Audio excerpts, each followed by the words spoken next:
Ok, salut les gars. Nous sommes toujours dans la playlist de type de données. Voilà, nous sommes toujours dans la playlist de type de données et on va parler maintenant de booléen.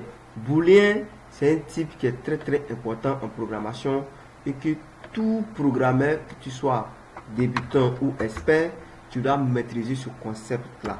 Tout débutant, tout programmeur doit maîtriser ce concept type booléen en anglais qui est bool. C'est un test. Le type booléen, c'est un test. C'est un test qui vient du vrai ou faux. Si quelque chose est vrai, il va me vrai. Si quelque chose est faux, il va me faux. Est-ce que vous comprenez? Donc, le type booléen, là, c'est pour juste faire un test vrai ou faux. Ok? Voilà, c'est faire un vrai ou faux. Par exemple, on peut dire par exemple, il est présent. Vrai ou faux? Vrai. Donc, c'est un peu ça en fait. Donc, par exemple, on peut comparer deux valeurs, par exemple, A et B. Et puis on va voir, est-ce que A égale à B? Par exemple, je dis A égale à 5, hein? B égale à 6. Et puis quelqu'un me dit, est-ce que A égale à B? C'est une condition. Si A égale à B, tu fais ça. Ok. Si A n'est pas égal à B, tu fais le contraire. On va vérifier, est-ce que A égale à B? Donc, on peut dire, si je dis par exemple, prime de A égale à B, ils vont m'envoyer un booléen, true ou false. Et vous voyez. Donc, true, ça dit c'est vrai. False, ça dit c'est faux. Et vous m'envoyez un booléen, il dit false, il dit A n'est pas égal à B. Donc, si vous faites des tests, comparer des tests de comparaison, si quelque chose est vrai ou faux en programmation, c'est très important pour tester les valeurs. Par exemple, il peut dire que tu as un mot de passe, quelqu'un a un mot de passe comme ça, et puis on va voir, est-ce que ce mot de passe est réellement est-ce que ce mot de passe est égal au mot de passe de l'utilisateur qu'on a mis en fait. Donc par exemple, on met on peut dire par exemple mot de passe, par exemple, il met mot de passe, ok, mot de passe de Toto. Voici le mot de passe de Toto qui est là. Mot de passe de Toto, c'est Toto 1, 2, 3, 4. Est-ce que vous comprenez? Mot de passe de Toto, c'est 1, 2, 3, 4 par exemple qui est là. Ça, c'est une variable, excusez, c'est une variable. Voilà, excusez, c'est une variable. Donc, le mot de passe de Toto, c'est 1, 2, 3, 4. Le mot de passe est stocké.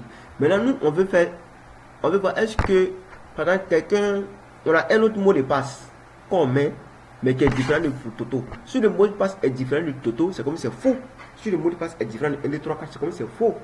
Mais si le mot de passe est la même chose que 1, 2, 3, 4 là, on peut dire c'est vrai. Donc, si on demande à l'autre qu'il faut entrer un mot de passe, par exemple, on va tester la logique. Est-ce que le mot de passe entré là est même chose que le mot de passe de Toto qui est ici?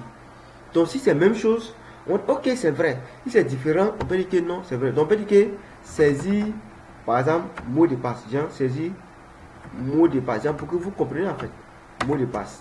Ok, on peut dire input.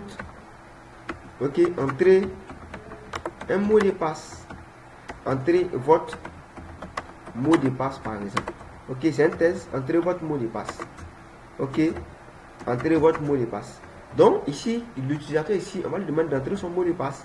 Ok, donc si je viens ici par exemple, c'est pas encore fini. J'aurai entré votre mot de passe. Ok, maintenant moi, qu'est-ce que je vais faire? Je vais faire, il va tester une logique. Ok, je veux que le mot de passe soit égal à Toto. Si c'est vrai ou faux.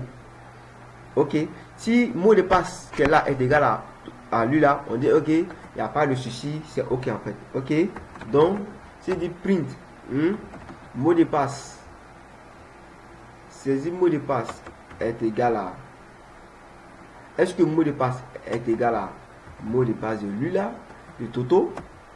Si c'est true, il va m'envoyer true. Si c'est faux, il va m'envoyer faux. Donc, par exemple, je dis entrer mot de passe et puis je mets Toto. Il m'a envoyé false. Donc j'ai un false ici. Comme c'est faux, le mot de passe est différent de pour Toto. Le mot de passe qu'on a ici, c'est Toto 1, 2, 3, 4. Or ici, lui, il a mis Toto tout court. Donc c'est faux. Donc il m'envoie un false. Donc si je mets Toto, c'est dit par exemple entrer le mot de passe. Et puis je mets Toto 1, 2, 3, 4. Il m'envoie true. Il dit ok, c'est la même chose. Ok, on a fait une condition qui est là.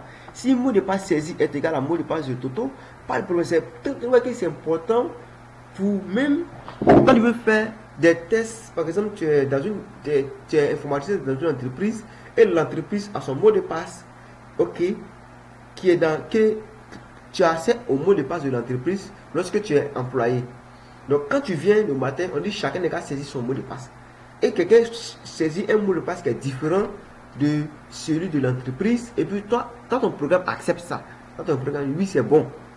Donc n'importe quel mot de passe, oh, c'est pas correct. Donc on va faire des tests de logique, true, vrai ou faux, pour voir si c'est ça, c'est vrai, c'est pas ça, c'est faux.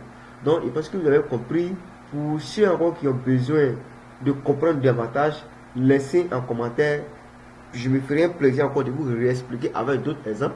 Ici, je peux trouver les conditions, mais comme on n'a pas encore abordé les conditions, parce que quoi, il est passé par cette méthode-là en fait. Ok, ces deux mots de passe, si ces deux mots de passe est égal à mot de passe auto, envoie true ou envoie false.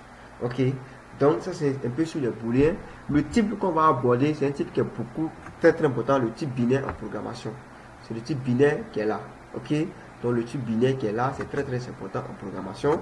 Mais le type binaire, généralement, bon, c'est quand vous allez beaucoup travailler avec les grands fichiers, les data, les réseaux, et puis vous allez beaucoup conversion, voilà, vous allez beaucoup travailler ça. Mais généralement, maîtriser ce genre de choses, ce qu'on vient de voir là, maîtriser ça, c'est très important. Les types les types binaires peuvent attendre. Mais les différents types de données qu'on vient de voir jusqu'à booléen là, essayez de les maîtriser, c'est très important.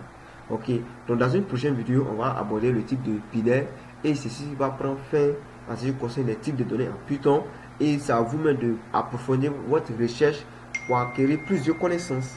Donc dans une prochaine vidéo, on se prend. Goodbye.